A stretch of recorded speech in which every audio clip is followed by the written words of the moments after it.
Cinematic universe ఒక story దేనికైతే multiple important characters ఉంటారో and ఆ స్టోరీ చెప్పడానికి మల్టిపల్ మూవీస్ తీయాలో దాన్నే సినిమాటిక్ యూనివర్స్ అంటారు. అందులో ప్రతి క్యారెక్టర్ అండ్ మూవీ ఒక అబ్సల్యూట్ ప్లాట్ కి ఇంపార్టెంట్ కాంట్రిబ్యూషన్ ఇస్తుంది. For example MCU phase 1, 2 and 3 iron man 1 నుండి అవెంజర్స్ ఎండ్ గేమ్ దాకా ప్రతి క్యారెక్టర్ అండ్ మూవీ ప్లాట్ కి కాంట్రిబ్యూట్ చేస్తుంది, which took the story to an amazing climax. ఆ తర్వాత నుంచి మొత్తం గబ్బు చేసి పడదెంగారు అనుకోండి, అది వేరే విషయం. కానీ ఈ మధ్య ప్రతి ఒక్కడు సినిమాటిక్ యూనివర్స్ క్రియేట్ చేసేయాలని చూస్తున్నాడు. YRF 2-3 ఇండివిజువల్ స్పై క్యారెక్టర్స్ మీద మూవీస్ తీశాడు. ఇప్పుడు సినిమాటిక్ యూనివర్స్ అనే కాన్సెప్ట్ ట్రెండ్ అవుతుంది కాబట్టి ఆ క్యారెక్టర్స్ అందరినీ ఒకటే యూనివర్స్ అని వేస్తున్నారు, YRF స్పై యూనివర్స్ అని. ఒక ప్లాట్ ఉండదు, మడ్డా ఉండదు, జస్ట్ ఇండివిజువల్ మూవీస్ ని సీక్వెల్స్ తీసి అందులో క్యామియో రోల్స్ ఉంటాయి అంతే. దానికి మెయిన్ రీజన్ ఈ నాస్టీ నార్త్ నిరోధకాలకి మంచి స్టోరీస్ రాయడం రాదు, జస్ట్ క్యామియో రోల్స్ తో నడిపేస్తారు సినిమాలను అంతే. పఠాన్ లో SRK ని జైలు నుండి ఎస్కేప్ చేయడానికి సల్మాన్ ఖాన్ టైగర్ వస్తాడు, అండ్ టైగర్ 3 లో సల్మాన్ ఖాన్ ని జైలు నుండి ఎస్కేప్ చేయడానికి SRK పఠాన్ వస్తాడు.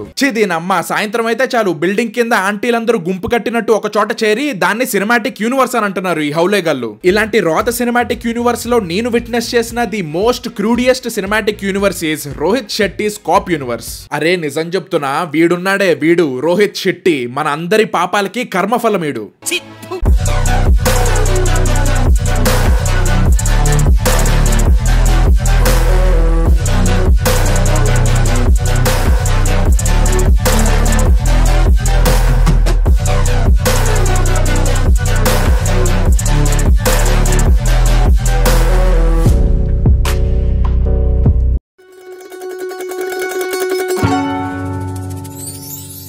Hello and welcome back to 301 diaries. ఈ రోజు మనం మాట్లాడుకోబోయే రోస్ట్ చేయబోయే యూనివర్స్ పేరు Rohit Shetty cop universe. And Rohit Shetty నేను నిన్ను ఒకటే అడగదలుచుకున్నా, అరే బుర్రుండే తెస్తున్నావారా సినిమాలు నువ్వు? ఉందరా అసలు పూకానికి బుర్రుందా? ఎవడైనా సినిమా హైప్ పెంచడానికి మోషన్ పోస్టర్లు, టీజర్లు, ట్రైలర్లు దింపుతాడు, కానీ వీడు మాత్రం వాడి సినిమా నక్షలు దింపి దెంగుతాడు. మొన్న సింగమగింది ట్రైలర్ దింపాడు, దీనమ్మ 5 నిమిషాలు ఉంది ట్రైలర్ అంటాడు, కానీ సినిమా స్టోరీ మొత్తం చూపించేస్తాడు ఈ చిరుగోజేగాడు. అండ్ లాస్ట్ కి విలన్ ఎలా సస్తాడో తెలుసుకోవడానికి సినిమా టికెట్ కొనుక్కోమంటాడు. ఇంకెందుకు అది కూడా చూపించారా చెత్తనాయాల. సినిమాలో ఏముంటుందో, క్యాస్ట్ మెంబర్స్ ఎవరో, క్యామియోస్ ఇచ్చేదెవరో అన్ని చెప్పి దెంగుతాడు. నిజంగా చెడ్డీలో చిపోటల్ సాస్ వేసుకుని చెక్క భజన చేసేవాళ్ళు తప్ప ఇంకెవ్వరు ఇలా చేయరు. ఇదొకటే కాదు, దీనికి ముందు సూర్యవంశీ అని తీసాడు ఈ యూనివర్స్ లో, దాని ట్రైలర్ కూడా సేమ్. అండ్ దానికి ముందు సింబా అని తీసాడు, అందులో కూడా స్టోరీ, క్యామియో అన్ని వీడే లీక్ చేసి పడి దొబ్బించుకున్నాడు. ఎవరురా నువ్వు ఇంత టాలెంటెడ్ ఉన్నావు? అబ్బా ఇప్పుడు ఈ సింబా ఒకటే. ఈ సింబాకి రిలేటెడ్ నా ఫ్రస్ట్రేషన్ తెలియాలంటే మీరు ఫస్ట్ రోహిత్ శెట్టి ఇచ్చిన ఒక ఇంటర్వ్యూ చూడాలి. మనం హాలీవుడ్ లాంటి సినిమాలు ఎందుకు తీయలేకపోతున్నామని అడిగితే అప్పుడు మనోడు ఇచ్చే ఆన్సర్ చూడండి. 90% CGI will be shock India में होता है हॉलीवुड फिल्म्स का, क्योंकि यहाँ सस्ता है और वो एक बड़ा इशू भी है हमारे साथ, बिकॉज सब वो आ रहे हैं and for them it is cheaper. वो डॉलर के हिसाब से आते हैं और उनको डबल पेमेंट दे देते हैं, तो हमारे जो हिंदी फिल्मों के लिए केटर करने के लिए जो CGI कंपनीज है वो स्ट्रगल कर रही है. ఓకే రా, బాగుంది నువ్వు చెప్పింది, కానీ వాళ్ళంతా బడ్జెట్ మనం ఎందుకు పెట్టట్లేదంటే ఇండియాలో 10 కోట్ల మంది కూడా పోరంట సినిమాలకి, అండ్ ఇండియాలో థియేటర్స్ లేవంట. అంతేగాని సినిమా బాగుండాలని మాత్రం ఒప్పుకోడీడు. अगर 10 करोड़ लोग फिल्में देखने लगेंगे तो हमारा बजट भी कितना ऊपर जाएगा, हम भी उस लेवल की फिल्म बना सकते हैं. हिंदुस्तान के अंदर ही हमको कंपटीशन कितना है. साउथ में मतलब एक फ्राइडे को कम से कम 10 लैंग्वेज की फिल्में कभी कभी लगती हैं एंड ऑडियंस बटी हुई है. యాక్చువల్లీ బయట ఒక బ్యాచ్ ఉంటది, ప్రపంచంలో అన్నిటికంటే స్మాలెస్ట్ పిల్లర్ ఇస్ క్యాటర్ పిల్లర్ అంటే ఒప్పుకోరు, వాదిస్తారు. ఈడు కూడా అలాంటి బ్యాచ్ ఓడే.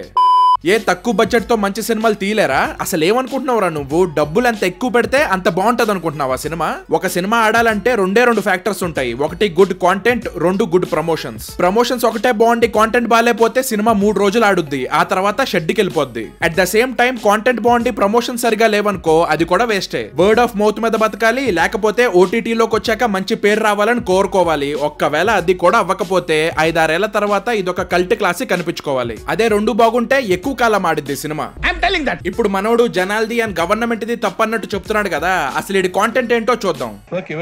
Rohit Shetty is mainly famous for బాంబులు పేల్చడాలు, కార్లు ఎగరేయడాలు, లేకి కామెడీ సీన్లు. కానీ ఈ కశ్మిండే గాడికి ఇంకొక టెక్నికల్ స్కిల్ కూడా ఉంది, దాని పేరే ఇన్కన్సిస్టెన్సీ.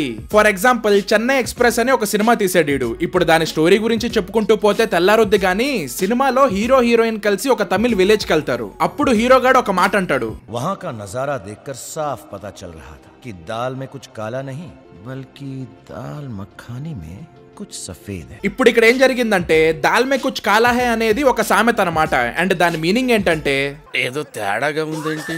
కానీ మనోడికి దాల్లో నల్లగా ఏం లేదంట, దాల్ మఖనీలో ఏదో తెల్లగా ఉందంట.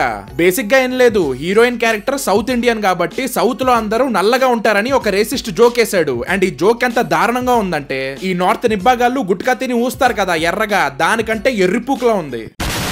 అయినా ఈ రోహిత్ చిట్టి గాడికి ఉన్న బ్రెయిన్ సెల్స్ లో 69 మాత్రమే పనిచేస్తాయి కాబట్టి ఇలాంటి సీన్ పెట్టాడు అనుకుందాం. ఓకే, సౌత్ ఇండియన్స్ అందరూ నల్లగా ఉంటారని రేసిస్ట్ కామెంట్ వేసి హీరోయిన్ ఫాదర్ గా యాక్ట్ చేసిన సత్యరాజ్ తెల్లగా ఉంటాడు, విలన్ గా యాక్ట్ చేసిన ఈ పెద్దన్న తెల్లగా ఉంటాడు. అంతెందుకు హీరోయిన్ ని కూడా తెల్లగానే చూపించాడు. ఏమిరా బాలరాజు, ఏమిరా ఉపయోగం దేశానికి నీ వల్ల? దీనమ్మ ఈడికి సినిమాలే అనుకున్నాను, ఈడికి రేసిజం కూడా చక్కగా చేయడం రాదు. అందుకే మీ బాలీవుడ్ వాళ్ళందరినీ చూస్తే నాకు ఒకటే అనిపిస్తుంది, ఎర్రి పూపులంతా ఒక్క ఈ చోటే చేరారేలా. అదే ఇప్పుడు ఈ పెద్ద మనిషి క్రియేట్ చేసిన కాప్ యూనివర్స్ కి వస్తే ఈ యూనివర్స్ లో ఇప్పుడు దాకా 5 సినిమాలు అండ్ ఒక వెబ్ సిరీస్ వచ్చింది. సినిమా పేర్లు వచ్చేసి Singham, Singham returns, Simmba, Sooryavanshi and Singham again. Next ఏంటి, సింగం ది లెజెండ్, ది లవడా, ది వట్టకాయ అన్ని చేయండి. అండ్ వెబ్ సిరీస్ నేమ్ వచ్చి ఇండియన్ పోలీస్ ఫోర్స్. వా సూపర్, ఈ క్రియేటివిటీ కాదు ఇది కిరీటివిటీ రా. దీనికంటే 5th క్లాస్ వాడిని అడిగినా చెప్తాడు కదరా మంచి పేరు. ఇండియన్ పోలీస్ ఫోర్స్ అంట. అరే కొంచెమైనా ఎఫర్ట్స్ పెట్టి మంచి టైటిల్ పెట్టుకోవచ్చు కదరా, మీ గుద్ద బద్దకం తగలయ్యా.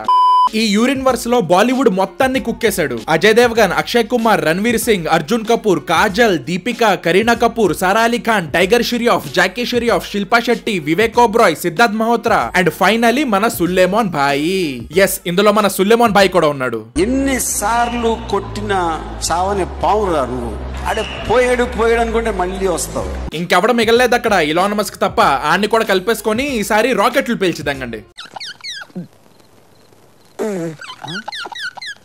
ఇప్పుడు ఈ 5 సినిమాల్లో 3 సినిమాలు రీమేక్సే ఉన్నాయి. Singham is remake of Suriya Singam, title అదే కానీ సినిమా మొత్తం మార్చిదంగాడు. దెన్ సింగం రిటర్న్స్ ఎప్పుడో 1993లో వచ్చిన ఏకలవ్యన్ సినిమాని పిప్పి చేశాడు. And finally Simba remake of temper. ఇందులో అయితే చెప్తున్నా కదా, టైటిల్ అండ్ స్టోరీ 2 చెడదంగాడు. అది కూడా టెంపర్ లాంటి స్టోరీని టెంపర్ అండ్ రాకీని మిక్స్ చేసి ఏదో వెరైటీ బ్రీడ్ తయారు చేశాడు. మెయిన్ గా టెంపర్ మూవీ క్లైమాక్స్ నే మార్చి దొబ్బాడు.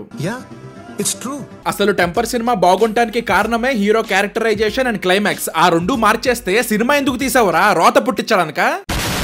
నిజం చెప్తున్నా, క్రింజ్ అనేది ఒక పెద్ద సముద్రం అయితే దానికి పొసైడన్ ఈడు. If you know you know. Temper లో ఎన్టీఆర్ క్యారెక్టర్ ఆ 4గురితో పాటు తను కూడా ఆ అమ్మాయిని రేప్ చేశాడని అబద్ధమాడి 5గురికి ఉరిశిక్ష పడేలా చేస్తాడు. బట్ లాస్ట్ లో సంహౌ హీరో ఇన్నోసెంట్ అని ప్రూవ్ అవుతుంది అండ్ తను బతికిపోతాడు. కానీ మిగతా 4గురిని చంపేస్తాడు, like the way those characters deserve. కానీ ఈ యూనివర్స్ లో అలా అవ్వదు. 4 సెంటిమెంట్ డైలాగులేసి 4 మాయ మాటలు చెప్పి రేప్ చేసిన వాళ్ళని స్టేషన్ లోనే ఎన్కౌంటర్ చేస్తాడు. మళ్ళీ దాన్ని సెల్ఫ్ డిఫెన్స్ అని కవర్ చేస్తాడు. ఒరిజినల్ లో గట్స్ ఉండే, కానీ రీమేక్ లో లాలో ఉన్న లూప్ హోల్స్ వాడుకోవడం తప్ప ఇంకేం లేదు అక్కడ. It's my personal feeling. Rohit Shetty cop universe లో ఇన్కన్సిస్టెన్సీ లిస్ట్ తీస్తే మీ బ్రెయిన్ హీట్ ఎక్కి మైక్రోవేవ్స్, రేడియో వేవ్స్ అన్ని ఎమిట్ అవుతాయి. అసలు వాళ్ళ కాస్టింగ్ డైరెక్టర్ ఎవరో కనిపెట్టి వాడిని జురాసిక్ పార్క్ లో జ్యూస్ ప్యాకెట్లు అమ్ముకునే పనిలో పెట్టాలి. మరి లేకపోతే ఏంట్రా, ఒక యాక్టర్ ఆ యూనివర్స్ లో ఒక రోల్ లో చేస్తే అదే యాక్టర్ నెక్స్ట్ మూవీలో ఒక డిఫరెంట్ రోల్ లో యాక్ట్ చేస్తాడు. ఫర్ ఎగ్జాంపుల్, ఈ అంకుల్ సింగం రిటర్న్స్ లో హీరోయిన్ ఫాదర్ గా యాక్ట్ చేస్తాడు. కానీ ఎమ్మటే నెక్స్ట్ మూవీ సింబాలో ఒక కరప్ట్ గోవా పొలిటీషియన్ గా యాక్ట్ చేస్తాడు. అండ్ నెక్స్ట్ మూవీ సూర్యవంశిలో మహారాష్ట్ర సీఎం గా యాక్ట్ చేస్తాడు. అంతేకాదు, ఈ గొట్టంగాడు సింగం 1 లో విలన్ రైట్ హ్యాండ్ గా పనిచేస్తాడు. కానీ ఎమ్మటే సింబాలో ఒక లాయర్ గా యాక్ట్ చేస్తాడు. దీనమ్మ ఇది ఎక్కడ కెరియర్ షిఫ్ట్ రా బాబు. చూసారా, ఒకటే యూనివర్స్ అని చెప్పి మొత్తం కిచిడి చేసి పడదెంగారు. ఇదంతా చూస్తే నాకు ఒకటే అర్థమైంది, టాలీవుడ్ అండ్ బాలీవుడ్ కి తేడా ఏంటంటే మనోళ్ళు సినిమా స్టార్ట్ అయ్యే ముందు కొబ్బరికాయ కొడతారు, కానీ ఈ బాలీవుడ్ వాళ్ళు గంజాయి కొడతారు. మీకు ఇంకో మైండ్ దెంగే విషయం చెప్పనా, November 1st Singam again release అయింది. అంత హడావిడి చేశాడు కదా, అసలు ఏముంది సినిమాలో అని థియేటర్ కి వెళ్ళా చూడ్డానికి నిఖిల్ అండ్ సాయిమణితో. ఫస్ట్ ఏమో అజయ్ దేవగన్ వచ్చాడు, next Deepika the most cringe acting చేసుకుంటూ వచ్చింది. ఆ తర్వాత టైగర్ షెరీఫ్ లిటరలీ తుప్పల నుంచి బయటకు వచ్చి జిమ్నాస్టిక్స్ చేస్తాడు. ఈడొకడు గొద్దులో పైల్స్ ఉన్నట్టు ఒక చోట కూర్చోడు, ఎప్పుడు చూసినా గెంతుతానే ఉంటాడు. ఆ తర్వాత అర్జున్ కపూర్ గాడు వచ్చి సైకోయిజం చూపిస్తాడు. దెన్ రణ్వీర్ సింగ్, అక్షయ్ కుమార్ కలిసి కార్లు బాంబులు పేలుస్తారు. కానీ అదంతా అయిపోయి లాస్ట్ కి ఎండకాటు పడ్డాక ఇంటికి వెళ్ళిపోయే టైంలో వస్తదయ్యా ఒక పోస్ట్ క్రెడిట్ సీన్. అందులో మన సులేమాన్ భాయ్ ఉంటాడు. ఇప్పుడు కొంతమంది వానబీ నార్త్ నిబ్బాగాలు వచ్చి కామెంట్స్ పెడతారు, సల్మాన్ ఖాన్ వస్తే నీకేంట్రా లబ్బే, వాడి సినిమా వాడి డబ్బులు వాడిష్టం, మియా ఖలీఫానైనా తెచ్చుకుంటాడు, నీకేంట్రా గొద్దనొప్పే. చూడు, సుల్లేమాన్ భాయ్ రావడం అనేది కాదు నా ప్రాబ్లం, కానీ ఆడు దబంగ్ సిరీస్ లో చుల్బుల్ పాండేలా తీసుకొని వచ్చాడు రా సుల్లేమాన్ భాయ్ ని. అంతే, అది చూసిన తర్వాత వట్లు పీసుకొని చచ్చిపోవాలనుకున్నాను. ఎందుకంటే ఇందాక మెన్షన్ చేసిన ఇన్కన్సిస్టెన్సీలో క్యారెక్టర్స్ ఇంపార్టెంట్ అయినా చిన్నవి, కానీ చుల్బుల్ పాండేని ఈ యూనివర్స్ లో ఇరికించడం వల్ల చాలా కన్ఫ్యూజన్ వచ్చి దొబ్బించుకుంది. లైక్ దబంగ్ 1 అండ్ సింబాలో మెయిన్ విలన్ సోను సూదే, కానీ వాళ్ళ నేమ్స్ డిఫరెంట్ గా ఉంటాయి. అంతేకాదు దబంగ్ 2 లో మెయిన్ విలన్ అండ్ సింగం 1 లో main villain Prakash Raje. On top of that ఆ 2 సినిమాల్లో ఆ క్యారెక్టర్స్ చచ్చిపోతాయి. మరి ఒకటే మనిషి 2 సార్లు ఎలా చచ్చాడంటే నాకు తెలీదమ్మా. ఇంకొక వర్స్ట్ విషయం ఏంటంటే సింగం అగైన్ లో అజయ్ దేవగన్ వైఫ్ గా యాక్ట్ చేసింది కరీనా కపూర్, అండ్ తనకి ఈ మూవీలో సీతాదేవి రిఫరెన్స్ ఇచ్చారు, కానీ తను దబంగ్ 2 లో ఐటమ్ సాంగ్ కి డాన్స్ చేసింది. అలాంటప్పుడు ఆ 2 మూవీస్ ని కలిపేసి ఇదంతా ఒకటే యూనివర్స్ అంటే దానంత దరిద్రం ఇంకోటి ఉండదురా. అసలు వీళ్ళు ఇదంతా తెలిసి చేస్తారో తెలియక చేస్తారో అర్థం కాదు, డబ్బుల కోసం ఎంతైనా దిగజారుతారు. సిగ్గులేదురా. ఇలాంటి మేజర్ ప్రాబ్లమ్స్ వల్ల రోహిత్ షెట్టి గారికి బ్యాక్లాష్ వచ్చిందని ఒక స్టేట్మెంట్ పాస్ చేశాడు. అదేంటంటే కాప్ యూనివర్స్ కి దబంగ్ సిరీస్ కి సంబంధం లేదంట, కానీ దబంగ్ మూవీలో మెయిన్ లీడ్ అయిన చుల్బుల్ పాండే మాత్రం కాప్ యూనివర్స్ లోకి వచ్చేస్తాడంట. Like what the fuck bro. అసలు సినిమా స్టోరీకి సంబంధం లేకుండా ఎవడు పడితే ఆడు వచ్చేస్తున్నాడు కదరా. అసలైన బ్రెయిన్ రాట్ ఇన్స్టాలో కాదు బాలీవుడ్ లో ఉంది. ఇదేం కర్మరా దేవుడా. And now coming back to Ramayanam reference, మూవీలో అవసరం ఉన్నా లేకపోయినా కావాలని ఆ రిఫరెన్సెస్ ని ఇరికించాడు. బేసిక్ గా హిందూయిజం అనే రిలీజియస్ ఫీలింగ్ ని ఎక్స్ప్లాయిట్ చేశాడు. అజయ్ దేవగన్ ఏమో రాముడు అంట, కరీనా కపూర్ సీతాదేవి, రణ్వీర్ సింగ్ హనుమంతుడు, టైగర్ షెరాఫ్ లక్ష్మణుడు అండ్ అర్జున్ కపూర్ ఏమో రావణాసుడు అంట. టోటలీ అన్నెసెసరీ రిఫరెన్సెస్ ఇవన్నీ. అండ్ ఈ రిఫరెన్సెస్ ఎంత ఫోర్స్డ్ గా ఉంటాయో తెలుసుకోవడానికి మూవీ మొత్తం చూడాల్సిన అవసరం లేదు. ఈ పెంట పాపారావు గాడు నట్షల్ రిలీజ్ చేశాడు కదా, అందులో మొత్తం స్పూన్ ఫీడ్ చేశాడు. I mean literally spoon feed చేశాడు. అదొకటే కాదు, సినిమాలో అవసరం ఉన్నా లేకపోయినా రామాయణం కి రిలేటెడ్ హిస్టారికల్ ప్లేసెస్ చూపిస్తారు, లైక్ రామసేతు అండ్ అయోధ్య. ఇంకా వాటి హిస్టరీ లెసన్స్ ఇస్తారు. స్టోరీ ప్లాట్ లో కుక్కేసారు ఇవన్నీ. అదంతా ఉన్నా లేకపోయినా ఒకటేలా ఉండేది సినిమా. రోహిత్ షెట్టి ఒకటే అనుకున్నాడు, ఈ మధ్య మన హిందూయిజం అండ్ పురాణాల మీద రిలేటెడ్ మూవీస్ తీసి అవి హిట్ అవుతున్నాయి కాబట్టి నా సినిమాలో కూడా అవసరం ఉన్నా లేకపోయినా బలవంతంగా రామాయణాన్ని ఇంటిగ్రేట్ చేస్తే హిందూ సెంటిమెంట్ వల్ల సినిమా హిట్ అయిపోద్ది అనుకున్నాడు. ప్రపంచంలోని అంత నికృష్టుడు కూడా ఉండరా. సనాతన ధర్మాన్ని ప్రమోట్ చేయాలనుకుంటే నువ్వు ఇలా చేసేవాడు కాదు సినిమాన్ని, నువ్వు సనాతన ధర్మాన్ని ఒక దందా చేద్దామని చూసావు. మీకు ఇంకో పెథటిక్ విషయం చెప్తా వినండి. ఈ యూనివర్స్ లో ఇండియన్ పోలీస్ ఫోర్స్ అనే ఒక వెబ్ సిరీస్ కూడా వచ్చింది కదా. సో Jan 5th 2024 రోజు దాని ట్రైలర్ రిలీజ్ అయింది. అండ్ ఆబ్వియస్లీ ఆ ట్రైలర్ లో ఆ సిరీస్ యొక్క స్టోరీ మొత్తం కక్కిదెంగాడు అనుకోండి, బట్ అందులో నేను ఒకటి అబ్జర్వ్ చేశా.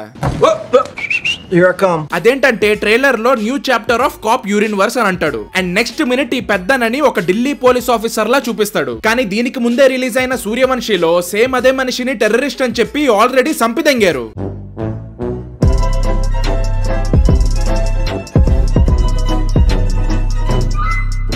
So that's it for today guys. ఈ వీడియో కనుక మీకు నచ్చినట్లయితే బొక్కలో బాలీవుడ్ అని చెప్పి 5K కామెంట్స్ స్పామ్ చేసి దంగండి మావా. అండ్ ఈ వీడియోని మీ ఫ్రెండ్స్ అందరితోనూ షేర్ చేయండి. అండ్ 301 డైరీస్ ని సబ్స్క్రైబ్ చేసుకోవడం మాత్రం మర్చిపోకండి. And we will see you guys in the next one. Welcome back to 301 diaries.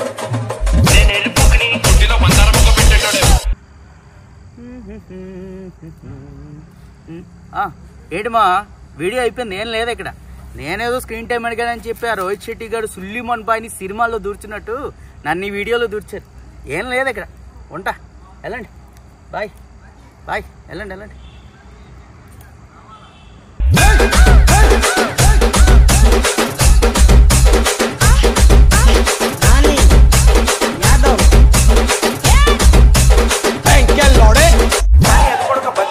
దానికంటే